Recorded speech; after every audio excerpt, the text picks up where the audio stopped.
Hi everyone, this is Sarah and I'm crafting and relaxing, and I've just been experimenting today with my Distress Oxide inks in the same three colors that I had before, and you can see the video from before where I talked a little bit about this card and explained them.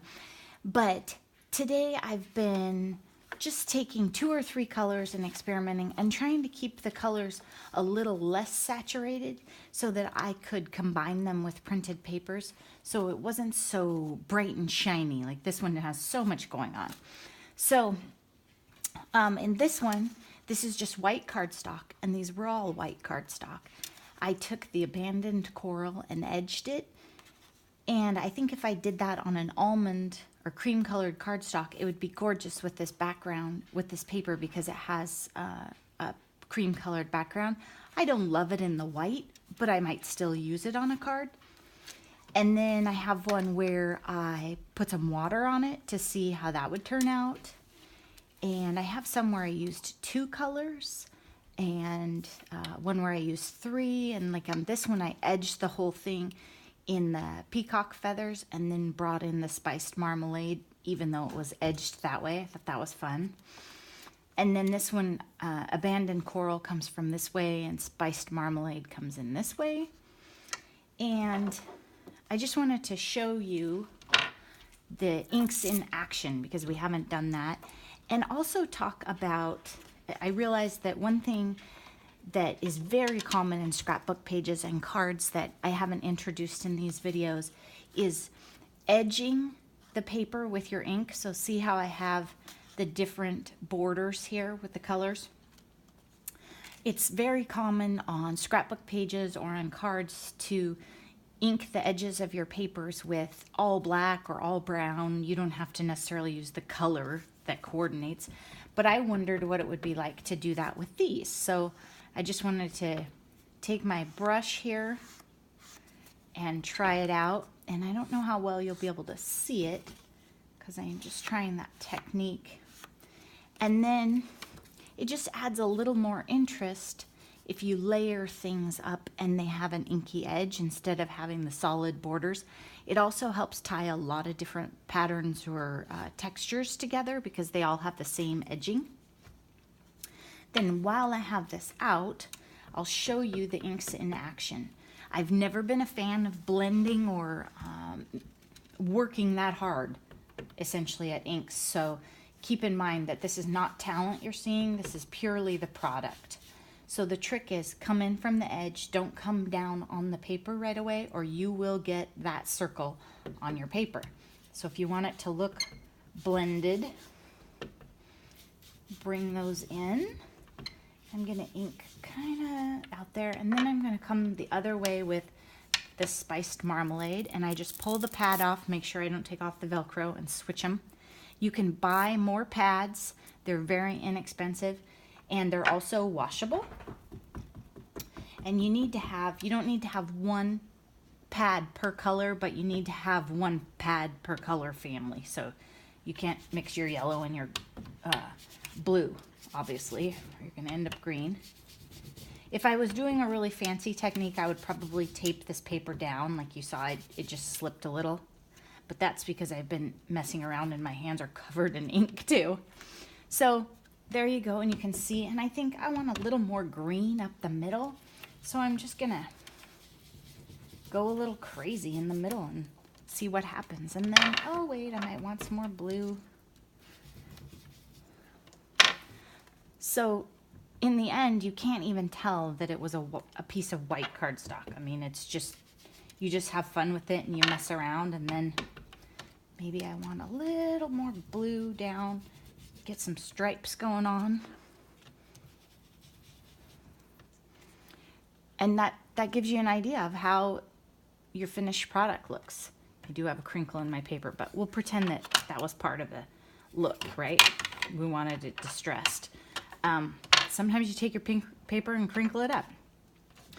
Okay, then I have ink all over my board. All I need is a damp rag to wipe that off. This is the Tim Holtz glass media mat, which I didn't need this item, but I love it. I'm not gonna lie to you. I don't like messes and hard to clean up inks and paint and that kind of thing. And that's one reason I haven't been a big mixed media fan. This mat is a game changer. It's smooth. It stamps nicely. You can emboss on it. You don't have to worry about damaging it. The only thing that doesn't clean off of it easy is Dotto, the Hermafix. If you get that on there, you have to actually like wash it off. It doesn't just roll off the way it would if I got it on my paper or my table. I craft on a folding table typically, and the surface isn't good enough to stamp on. So I like this. These mats just came out, and most websites have them on back order. Let me show you the edge over here. There's a palette, white with a grid. This is so you could put paints on it and see it better, see the color better. There's also a mat that goes right here for other media. So this glass mix media mat was designed to replace a bunch of products that you may have acquired over the years. I don't have any of those products, and I was looking for a good platform to stamp on, so I like it.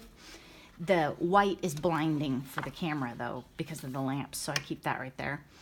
I'm very, very happy with it.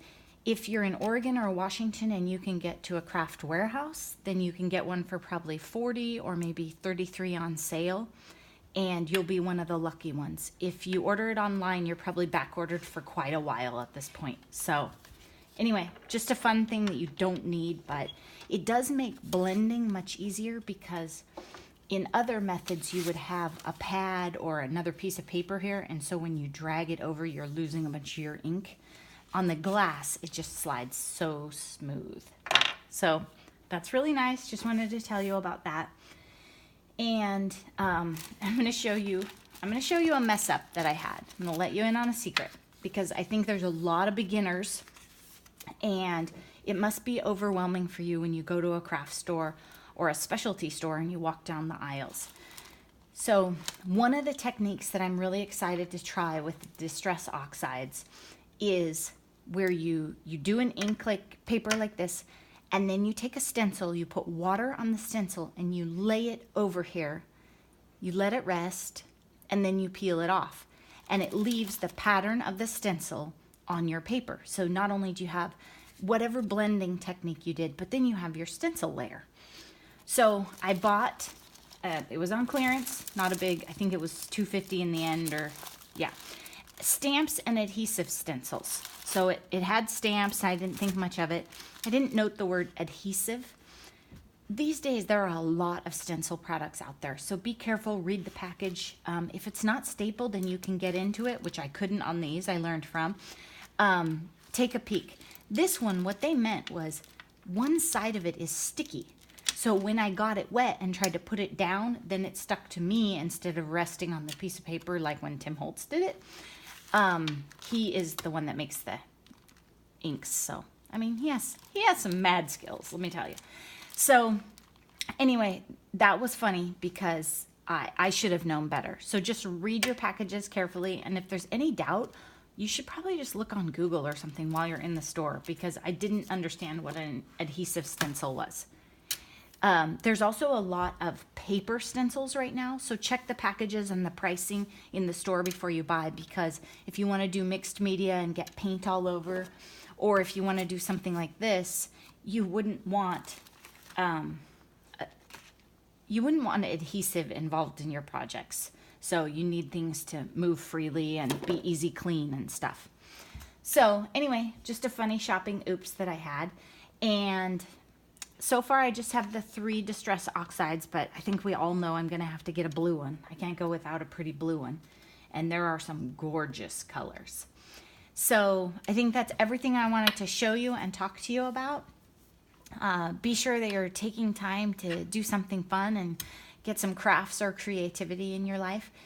And don't forget to subscribe, and you can click the bell next to the word subscribe so that you get notified when I post a new video. Thanks so much for watching.